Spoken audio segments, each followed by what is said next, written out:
তো গাইস আবারও কিন্তু একটা নতুন ভিডিও নিয়ে চলে এলাম এবং আজকের এই ভিডিওতে আমরা কথা বলবো দেবদার মুভি প্রজাপতি 2 ভার্সেস নারী চরিত্র বেজায় জটিল। এই দুটো মুভি তার ডে ওয়ানের বক্স অফিস কালেকশনে কে কার থেকে এগিয়ে।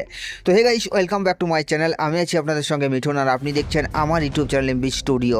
তো ভিডিওটা শুরু করার আগে আপনাদের কাছে আমার একটাই রিকোয়েস্ট, আপনি যদি আমার চ্যানেলে ফার্স্ট টাইম হয়ে থাকেন তো প্লিজ চ্যানেলটাকে সাবস্ক্রাইব করে ভিডিও একটা লাইক করে দেবেন। তো চলুন ভিডিওটি শুরু করা যাক। তো গাইস ফার্স্ট আমরা যে মুভিটাকে নিয়ে কথা বলবো সেটা হচ্ছে দেবদার মুভি প্রজাপতি 2কে নিয়ে। তো গাইস আপনারা জানেন প্রজাপতি 2 তো বাংলার বক্স অফিসে হয় একটা আলাদাই ঝড় তুলেছিল এবং মুভিটাকে তাও হল প্লাস শো টাইম কম দেওয়া হয়েছিল, কারণ সেখানে আমরা জানি বাংলার বড় বড় প্রোডাকশন হাউসের সিনেমাগুলো এসেছিলো। তো সেখান থেকে দেবদাকে একটা দাবানোর কিন্তু চেষ্টা করা হয়েছিল, কিন্তু দেবদাকে ভাই দাবিয়ে রাখা যাবে না। দেবদার মেগাস্টারডামটা এমন জায়গায় পৌঁছে গেছে, বাংলার সিনেমা হলে দেবদার সিনেমা এলেই সেটা হিট সুপারহিট নালে ব্লকবাস্টার তো হবেই, সেটা কেউ আটকাতে পারবে না। তাতে তুমি যতই নেগেটিভিটি আর যতই সমালোচনা করো না কেন, তো দেবদা ভাই এখন একটা আলাদা উচ্চতায় চলে গেছে। দেবদার সিনেমা মানেই সেটা ব্লকবাস্টার।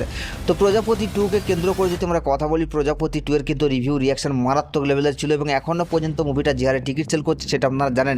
এবং ডে ওয়ানেও মুভিটার যে ক্রেজ ছিল টিকিট ট্রেন্ডিংয়ে, সেটা ভাই গত 24 ঘন্টায় 16,000-এরও বেশি টিকিট সেল করছিল।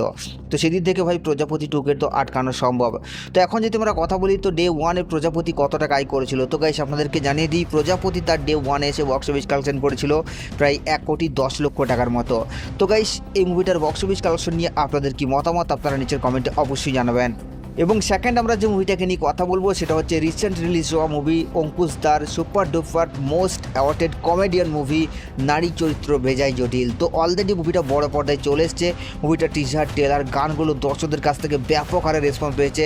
খাস করে কাটা ফুটেছে যে গানটা এসছে ভাই, সেটা আলাদাই কিন্তু একটা ম্যাডনেস তৈরি করেছিল বাঙালি দর্শকের মধ্যে। তো আশা করাই যাচ্ছিল যে অঙ্কুশদার এই মুভিতে একটা বিরাট বড় কামব্যাক হবে এবং বক্স অফিসে একটা আলাদা লেভেলের কালেকশন দিয়ে যাবে। তবে মুভিটাকে নিয়ে দর্শক এখনও পর্যন্ত মারাত্মক লেভেলের রিভিউ দিচ্ছে এবং রিয়াকশনও কিন্তু মারাত্মক লেভেলের আসছে। ইউটিউবাররাও কিন্তু মুভিটাকে ভালোই রিভিউ দিচ্ছে। তাছাড়া আমরা যদি কথা বলি, মুভিটা কিন্তু টিকিট ট্রেন্ডিংয়ে আসতে পারেনি বুক মাই শোতে, তারপরেও আমি বলবো এটার আরও প্রমোশন দরকার ছিল এবং সেটা অঙ্কুশদা নিজে বলেছে।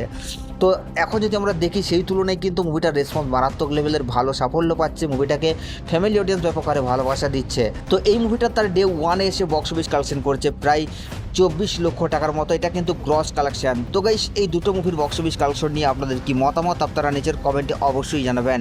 এবং এই দুটো মুভির বক্স অফিস কালেকশনে আপনি কোন মুভিটাকে এগিয়ে রাখছেন সেটাও নিচের কমেন্টে জানাতে ভুলবেন না। আর সাবস্ক্রাইব করে দাও নেক্সট ভিডিওর জন্য।